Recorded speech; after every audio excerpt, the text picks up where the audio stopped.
ये वीडियो मैं एक ऐसे तबके के लिए बना रहा हूँ जो आपके घर में है लेकिन आपने उसको इग्नोर किया हुआ है। मजाक उड़ाते हैं। बुजुर्ग, मैंने अभी एक शख्स को देखा कि वो बड़ा मॉकिंगली बात कर रहा था कि जनाब मेरा अब्बा फोन नु चिमड़ा रहता है या मेरी अम्मा जड़ा है वो फोन बहुत इस्तेमाल करती है। मैंने उससे सवाल किया कि आपके कितने बहन भाई मुल्क से बाहर होते हैं? उसने कहा दो बाहर होते हैं, दो इधर होते हैं। मैंने कहा वो जो दो इधर होते हैं वो कितना टाइम उनके साथ गुजारते हैं? जवाब था वो अपने बच्चों के सबको टाइम दें कि उनको टाइम दें। बुजुर्ग लोग फ़ोन क्यों ज़्यादा इस्तेमाल करते हैं और इस्तेमाल कर रहे हैं, उनका मज़ाक मत उड़ाओ, तन्हाई को समझो। अब आपको ये चीज़ समझनी होगी कि जब कोई बुजुर्ग आदमी या औरत फ़ोन यूज़ करता है, लोग हँसते हैं कि बाबे को देख मोबाइल चलाने का शौक चढ़ गया है। पर कभी सोचा है कि वो फ़ोन इस्तेमाल क्यों कर रहे हैं? शायद वो सिर्फ़ तन्हाई दूर कर रहे हों। लोनलीनेस किल्स, इसीलिए रिटायरमेंट के बाद साइकोलॉजिकल इश्यूज, डिप्रेशन ज़्यादा हो जाते हैं। तन्हाई सिर्फ उदासी नहीं लाती, मेडिकली प्रूवन है, जान भी ले लेती है।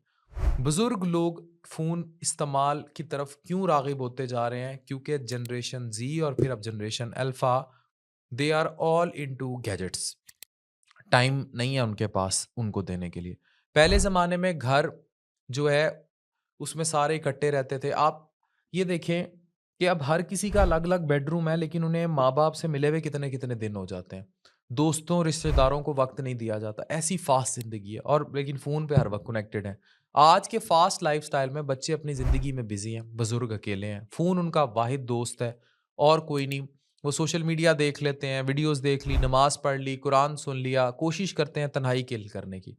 ये अब एक ज़रूरत है। मैं ये आगाही की वीडियो इसलिए बना रहा हूँ ताकि माशरे में जो जनरेशन ज़ेड और जनरेशन अल्फ़ा के अब लोग हैं, वो ये समझें कि उनके दादा-दादी, नाना-नानी क्यों और कल को उन्होंने भी ये बनना है, तो वो पेसअप कर रहे हैं तो उन्हें करने दें, हेल्प देम।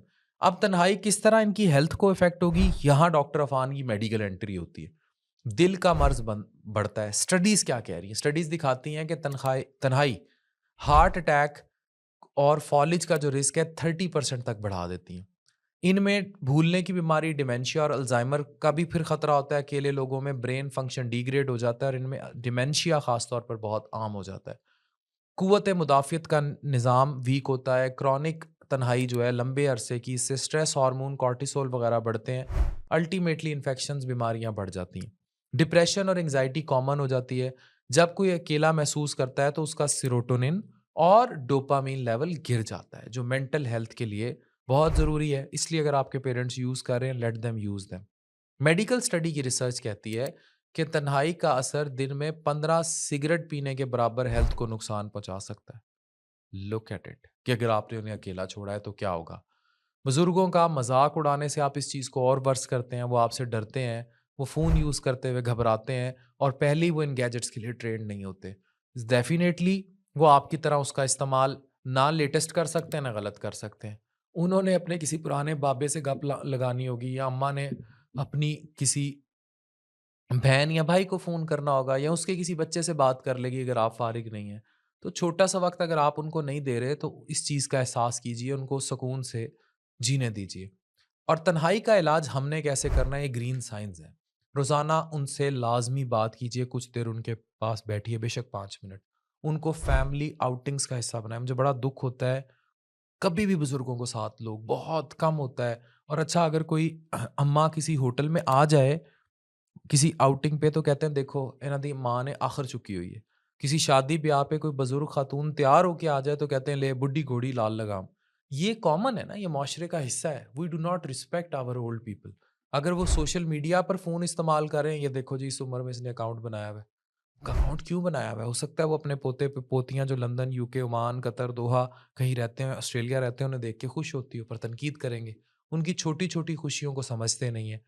उनकी 1 कप चाय, पुरानी याद, किसी पुराने दोस्त से बात, उनको महसूस करवाएँ कि दिस इज़ इम्पोर्टेंट और उनको एहसास तब होगा कि वो बेकार नहीं है। अगर आपकी मदर का एक लाइक आपकी पिक्चर पे आ जाता है, that do matters the most.